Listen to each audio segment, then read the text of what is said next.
Welcome back, sinners, to another episode of Saturday Night Cinema.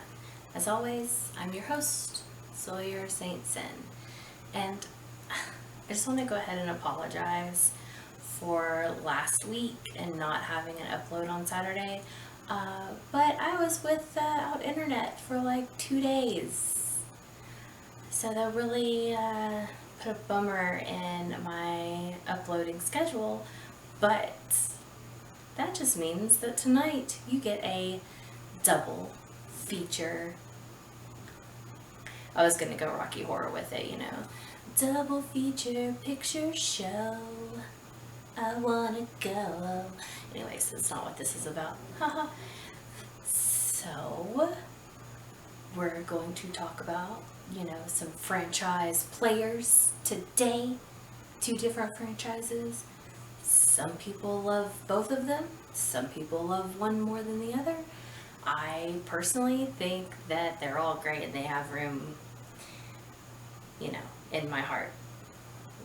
I mean, I guess technically one has a little bit more of a special place in my heart because I take my name after them. But anyways, so is it Team Machete? Team Chainsaw? I mean, we're gonna talk about, and my props fall. Jason. So, Friday the 13th, part 6, Jason Lives. And also, please excuse this, but I made this all by my lonesome self with staples that like to scratch my face. The Texas Chainsaw Massacre. The original, guys. Not the reboot or, some of those other ones that we won't talk about because their continuity is kind of weird. But the original. And we're going to start off with Leatherface and the Texas Chainsaw Massacre. The Sawyer family. So, let me get my notes, because, guys, I am terrible sometimes without notes. Alrighty, so our release date is October 11th, 1974. Texas Chainsaw Massacre came out before all of the other, slasher, franchises, predated Michael Myers and Jason and the Freddy and Hellraiser and all of those great movies and the franchises that follow, but Leatherface and the Texas Chainsaw Massacre was the beginning. So we've got director is, of course, Tobe Hooper. And Tobe Hooper and Kim Hinkle, I think is how you pronounce that, were the writers. Our cast is Gunnar Hansen as Leatherface. Guys, I'm terrible, even with movies that I absolutely adore. Sometimes, my mouth doesn't like to, cooperate with my brain. We have Marilyn Barnes as Sally, whose scream in this will bust some eardrums. Alan Denzler, I think is how you pronounce that, as Jerry, who is Sally's squeeze. We have Paul Partinen as Franklin, Sally's brother, who is in a wheelchair. In all of the times that I, have watched this and watched documentaries about it and interviews and everything, they said that Paul really got into the character of Franklin and just was the most whiny little that was on set.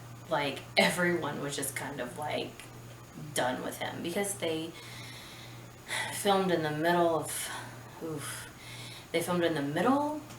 of the summer in the Texas heat with all of the windows in that house pretty much like blacked out, you know? And I mean, people were starting to really get on edge. The meat on the dinner table during that dinner scene was like literally cooking in the room in front of them. Like, guys, that's some that's some rough stuff. Anyways, William Vale as Kurt. We have Terry McMinn as Pam, which is Kirk's girlfriend. We have Edwin Neal as the hitchhiker.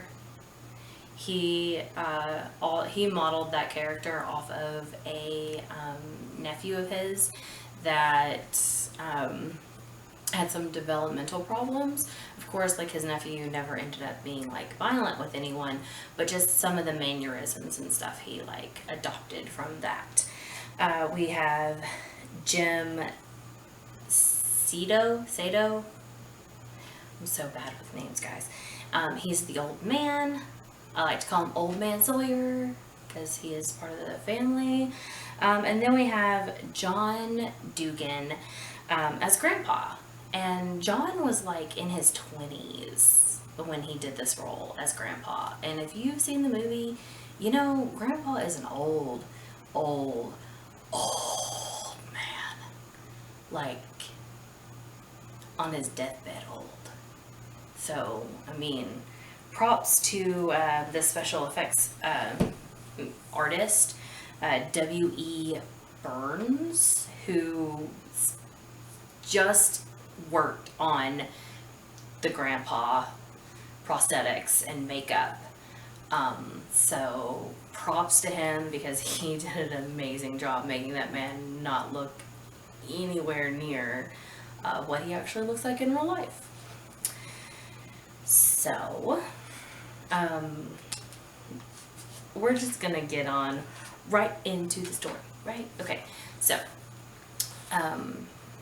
you know, we start off with the whole premise of the news reports stating that there have been desecration of graves, things have been dug up, weird, like, statues, like, with body parts of the, you know, deceased just all strung up. So Sally and Franklin want to make sure that their grandfather's remains are still intact. So they take their friends on a little road trip. When they get there, they see that, you know, everything's fine. There are a bunch of drunks, like, outside of the cemetery that are basically, like, you know, kind of telling them to beware. People around these parts don't really take kindly to stranger type situation, you know? So they're just like, okay, cool, whatever, you know, like, we want to go over to the family house and, you know, want to show my friends, like, you know, the old family house. So they get on their way, come across the hitchhiker. Man, you guys. So the hitchhiker, you know, is acting all sorts of weird. He actually, like, takes Franklin's pocket knife, you know, out of his hands, and he cuts himself real bad, like crazy bad. You know, he's acting all erratic. He takes a very random photo, you know, of Franklin, and he, like, invites them to dinner.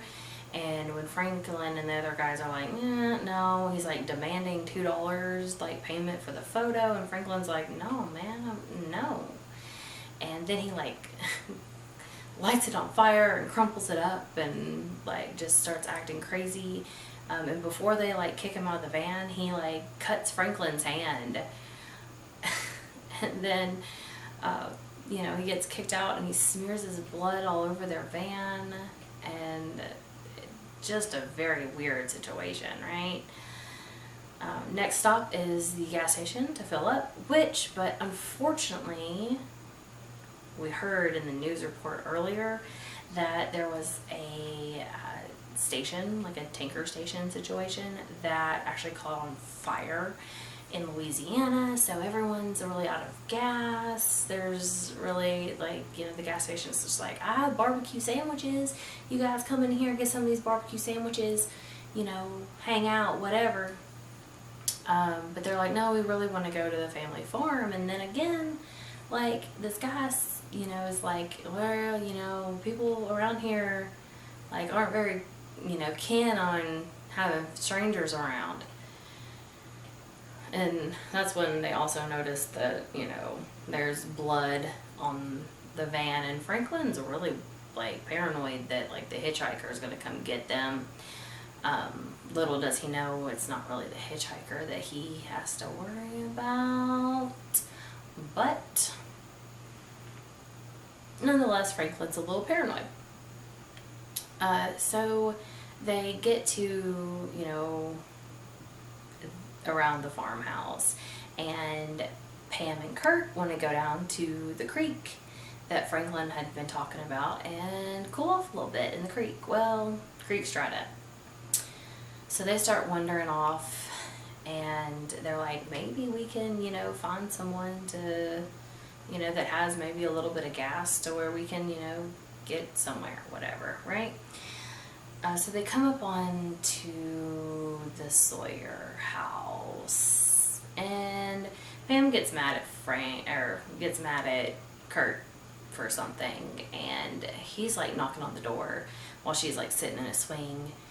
He ends up going in, and that scene where Leatherface just like pops out from, the doorway and like clobbers him. And, of course the first blow doesn't ever, do it. Like Franklin had said earlier when they passed the slaughterhouse, he was talking about how, it takes several hits to, kill an animal. But nowadays they just use an air gun. So Kurt didn't go down, very easily. But, we get that iconic scene of Leatherface just, slamming that big steel door. And, we don't really see much of Kirk anymore after that. So Pam is getting worried. She's like, okay, like, I don't hear anything. So she goes up to the house looking for him, and she gets picked up by Leatherface after she done ruined some of his beautiful bone furniture, right? You know what I'm talking about. Very creepy. And so he drugs her, meat hook. After he, does whatever he needs to do with her, though, he also like tosses her in the deep freezer,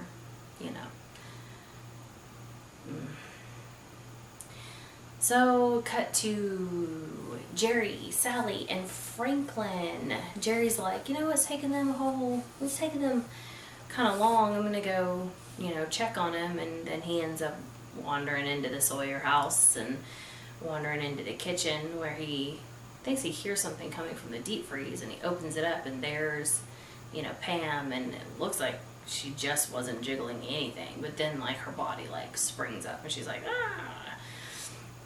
Then Leatherface comes in and kills Jerry, shoves Pam back down into the deep freeze, and off we go, right? Cut back to Sally and Franklin. They're arguing because she wants to go off alone because she can't push him, and that, back and forth, and Franklin ends up running into Leatherface out there in the woods and gets mowed down. Poor little Franklin. Sally is in the house, right? She's in the house. She escapes, busts through, breaks out, and she runs all the way to the gas station. Well, god damn it, unfortunately for her, and she starts realizing that, this might not be such a good thing. And, but nevertheless, she gets taken back to the Sawyer house where they're gonna have dinner. And she's gonna get to meet the whole family, which is, of course, his grandpa, the old man Leatherface, and the hitchhiker, which, you know, she already met 3 of the 4. She hadn't met Grandpa yet. Grandpa does some very weird things to Sally, you know, tries to, like, you know, suck on her fingers and stuff. It's weird. It's gross. Don't get me wrong, I still love Grandpa, but it's kind of weird. They give Grandpa the hammer to try to kill Sally, and well, you know, he's just not the killer that he once was back at the slaughterhouse, you know? When you get old, sometimes things happen. Things don't work like they should, you know, like your arm. But, you know, again, man, y'all, Sally gets out from all this. Even after being, like, banged up and, like, bloody, she, like, busts through a window. It's now daylight.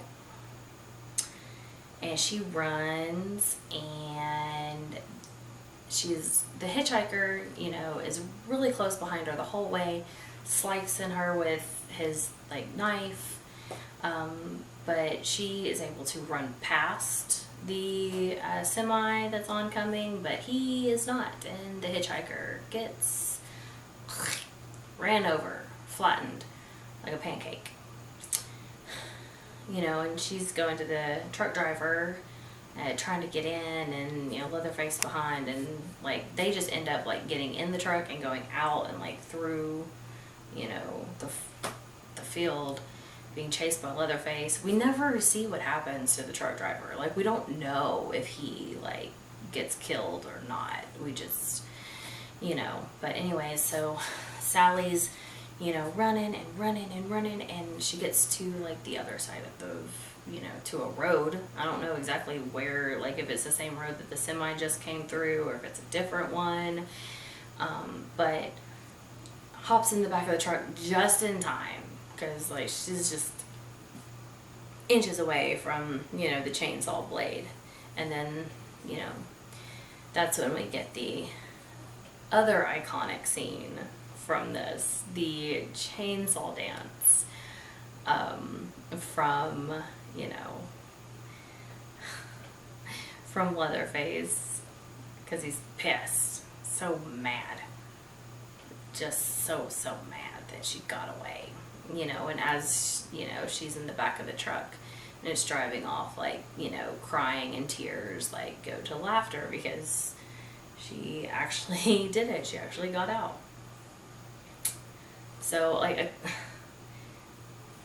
everyone always asks, like, why is Leatherface your favorite? Like, what is, you know, like, I see the charm in Freddy.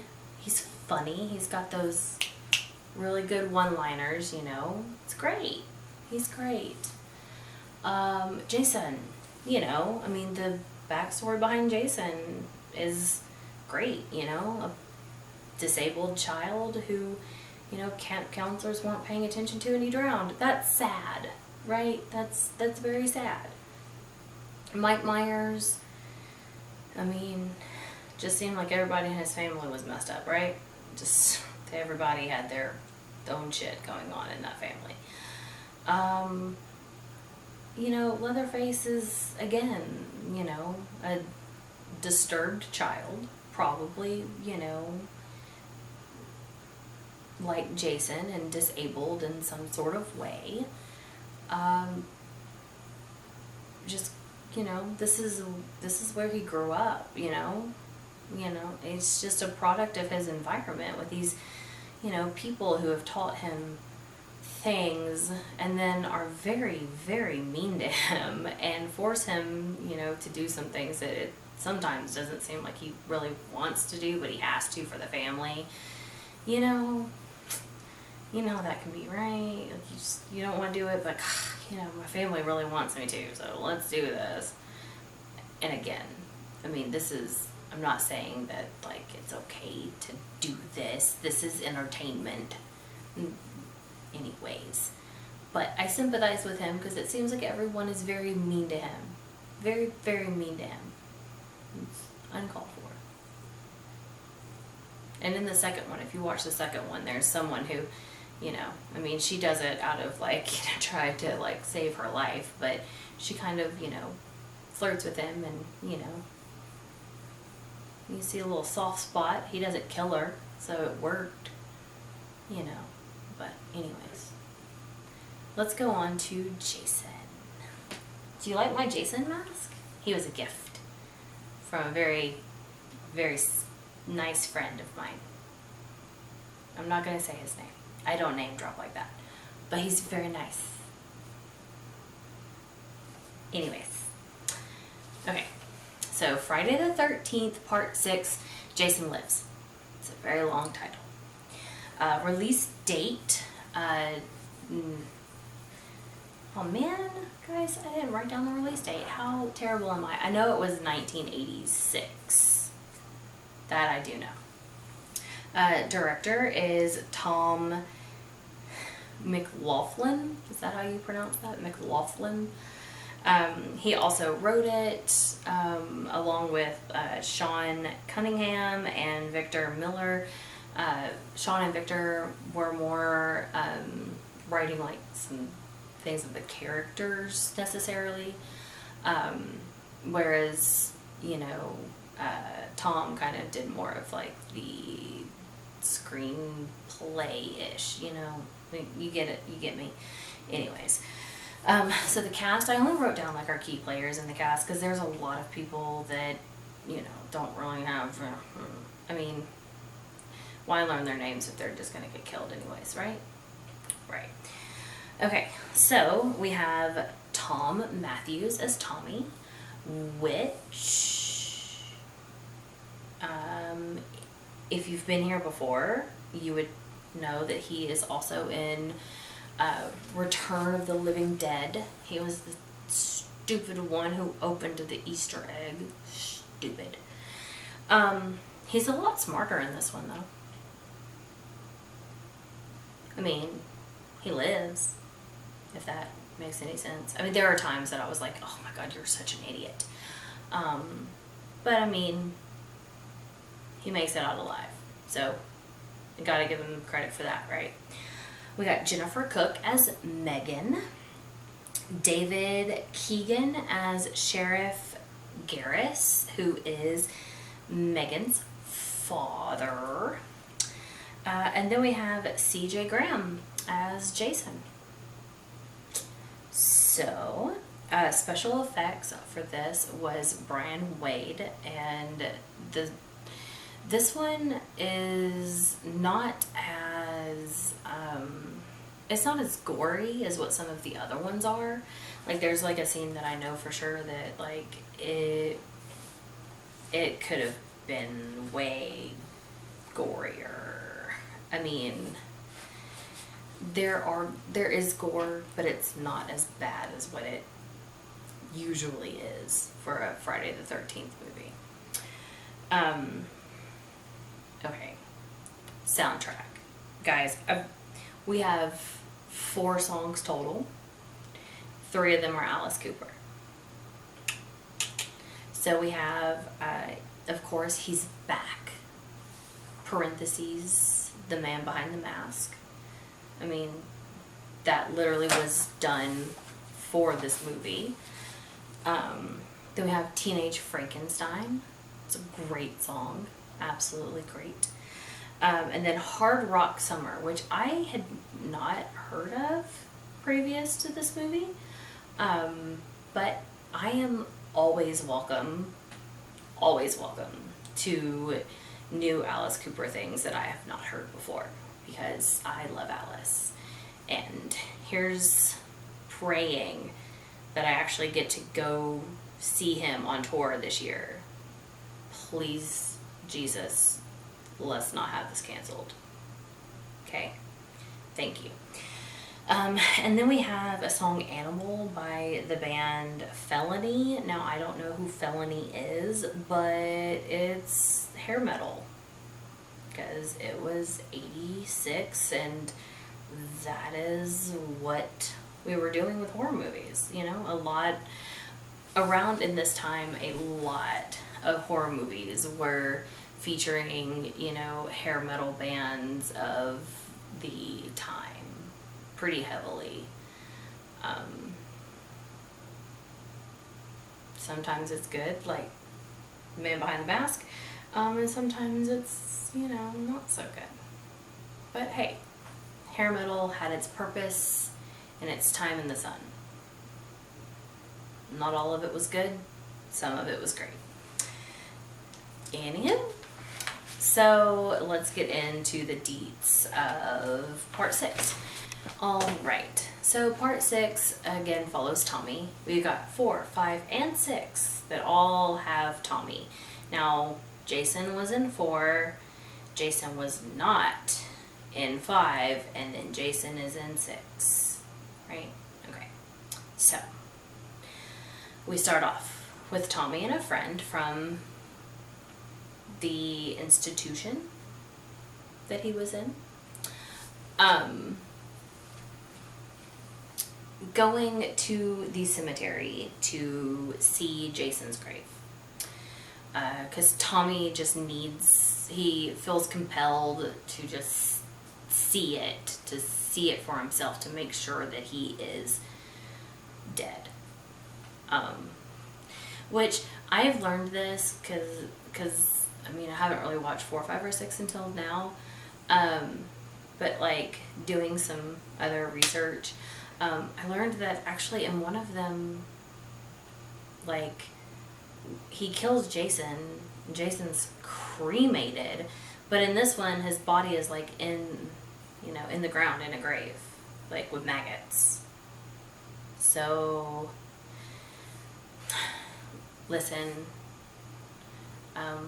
horror movies that want to do franchises, can we keep some continuity in there somehow, some way? Some continuity, at least. I mean, it'd be nice. But anyways, so they're there, they see the headstone. Tommy's not up with that. They gotta dig him up. He sees him, or he sees the casket, then he's gotta pry it open. He's gotta see he's gotta see the body with his eyes. And his friend's just like, dude, I wouldn't do that, man. Like, you know, if someone from the Institute knew that we were doing this, they'd throw his ass, like, right back in there. But then Tommy, like, starts hearing, you know, basically like a flashback, but in his head, because they couldn't use probably flashback images of Corey Feldman, you know, from 4. So he just hears it. So he goes and he grabs like an iron from like the gate, like an iron rod from the gate. And he starts plunging it like into Jason's chest. And then he just leaves it there and climbs out. Well, guys, storms a brewing. And what happens? Fucking Tommy, you just made a lightning rod. Like, so lightning strikes the rod that's down in Jason, and he, like, you know, gets electrocuted. Just like little, you know, Frankenstein action, pretty much. But I mean, hey, you know, no harm, no foul, right? I mean, he hasn't gotten out. So, and lightning doesn't strike twice in the same area, right? Bullcrap. Because it did here. So Jason gets a second jolt from a second lightning bolt. And so Tommy and his friend go and check it out, and Tommy doesn't see that there's, like, you know, anything wrong, like, not right off the bat. So what does he do? He grabs a glove and he pulls out the rod from Jason's body. God, Tommy, in the beginning of this movie, you're just making all kinds of stupid mistakes. And I get it. if you didn't make these mistakes, we wouldn't have the movie. But still, like, just don't. So Tommy starts to, get out. Jason pulls him down. There's a fight. Jason heart punches is the best way to describe it. Just punches straight through Tommy's friend and kills him. Tommy's able to get to his truck and drive off. And, then Jason, picks up the iron rod and he starts walking through the forest. And Tommy makes it to the sheriff's department. The sheriff is just like, listen, don't be coming up in here like this. We've already changed the name. It's like Forest something now. I can't remember exactly. They changed the name of of Crystal Lake, something else, to just get rid of the bad memories of Jason. And, Tommy's persisting, so the sheriff just throws him away, throws him in a holding cell and locks him in overnight. Well, as Tommy's sleeping it off in a cell, the new camp counselors that are going to get the camp all ready for the kids run into Jason. And they both die. So sad. And funny thing is, if you look at the credit card that she was holding when he kills her in the scene, you'll say that instead of American Express on it, it says American Excess on it. Funny little side note there. So Jason's just walking the woods trying to get back to camp. Okay. Tommy wakes up in the cell and he sees these group of teenagers that are like, hey, we haven't heard from the camp counselors. What are we supposed to do? We don't know what to do with these kids. Or the camp directors. And one of them is Megan, the sheriff's, daughter, and she seems to take a liking to Tommy right off the bat. But they leave, and the sheriff has decided that he's going to drive Tommy out to the city line, and he's going to make sure that he just gets out of town. Well, that didn't work, but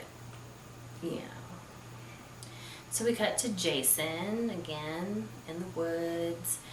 For some reason, there's some corporate people in this company that are out in the woods, paintballing. I don't know if it's some team building exercise or what it is, but they all get,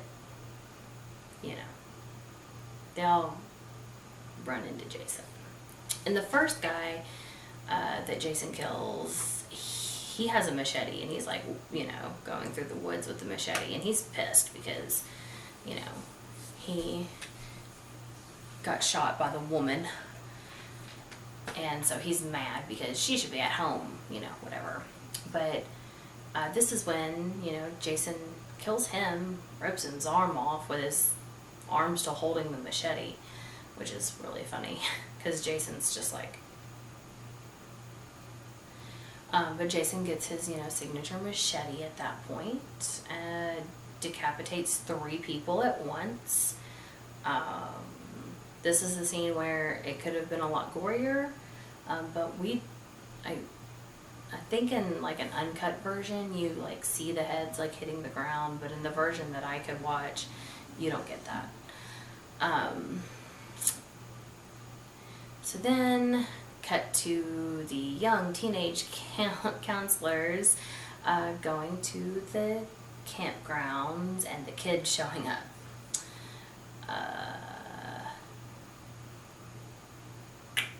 Tommy gets back into town and gets chased by the sheriff.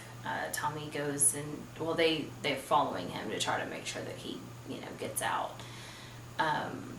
And then he cuts down the road to the cemetery, and he's like, just look. But the undertaker at the cemetery has already covered up the grave. because he didn't want anyone thinking, that he was terrible at his job trying to keep this maniac married, right? But, later on that evening when the Undertaker is going to caregiver, whatever you want to call him, is walking home drunk. He gets off the trail. He meets up with Jason and he dies. Actually, his line before he dies is something about the alcohol going to be the death of him. And he chucks the bottle and he doesn't hear it break. He turns around and Jason has it. Jason breaks it and kills him with the liquor bottle. So I guess technically in the end, it did kill him, right? Oh, and then unfortunately there are some lovers that look like they just had a beautiful little midnight picnic and engagement. And they're running to their motorcycle, and unfortunately, machete through both of them. Dead. Lovely. So we go to camp. It's the first night with the camp, with all of them there. And one of the counselors ends up running off, doing some dirty stuff in a RV. And by the way, this is the tamest sex scene that I've seen in a horror film. But so it's going on, and Jason comes up on them, pulls the power to the RV, gets into the RV while Court is trying to drive off. Jason pops out of the bathroom, gets the girl, kills her in the bathroom, comes out, kills Court, and then we get this beautiful scene of this RV crashing and then burning with Jason standing on top. Ugh. Just that that still frame is pretty epic. But CJ was doing all of his own stunts, and so they actually did that at the last, because they were we don't need that was one of the last scenes that they did, because they were we don't need him to hurt himself, and then Jesus, we're out of Jason, so Jason makes his way to the camp. Tommy is back in the jail cell. Megan is back hanging out with her dad for some reason at the station. Yeah. I don't know. There's a nice little chase scene with Tommy basically in Megan's crotch the whole time while they're running away from all the sheriffs. And it's some stuff. But Jason ends up killing all the counselors that are at the camp, and then the sheriffs came. Sheriffs are no match for Jason. Tommy and Megan show up. There's fights there. Jason seems to be very ooh sound, because Tommy starts yelling at him I'm the one you want, so he lets Megan go, and then at one point she yells Jason's mid deep in the lake at this point, and Megan yells, and he's oh, and he turns and looks at her, and then Tommy starts yelling again, and there's a really great battle scene and a little fishing boat with flames all around it.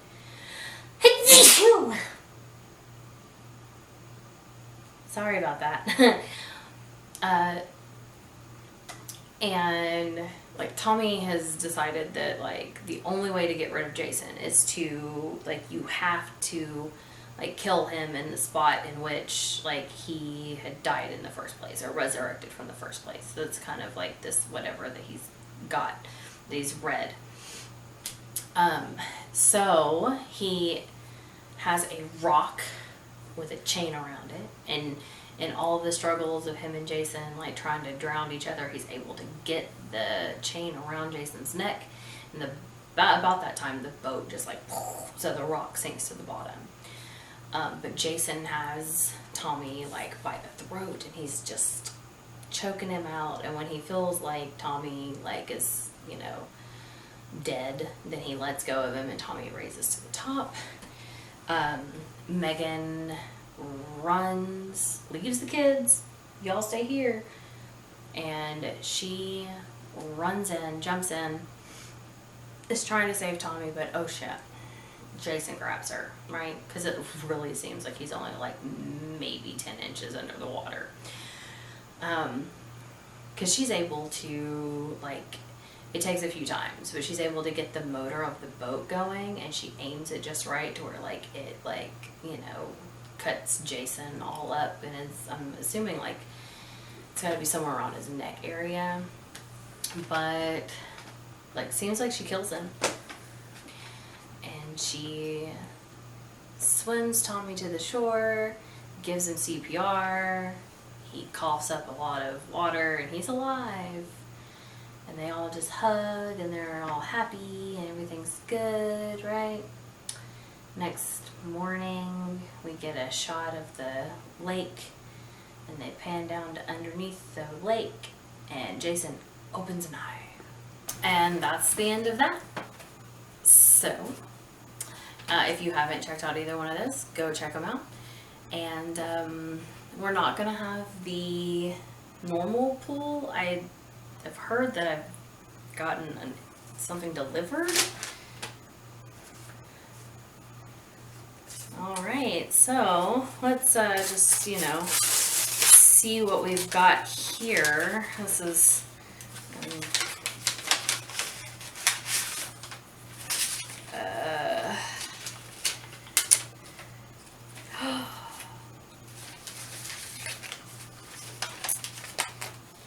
They live, we sleep.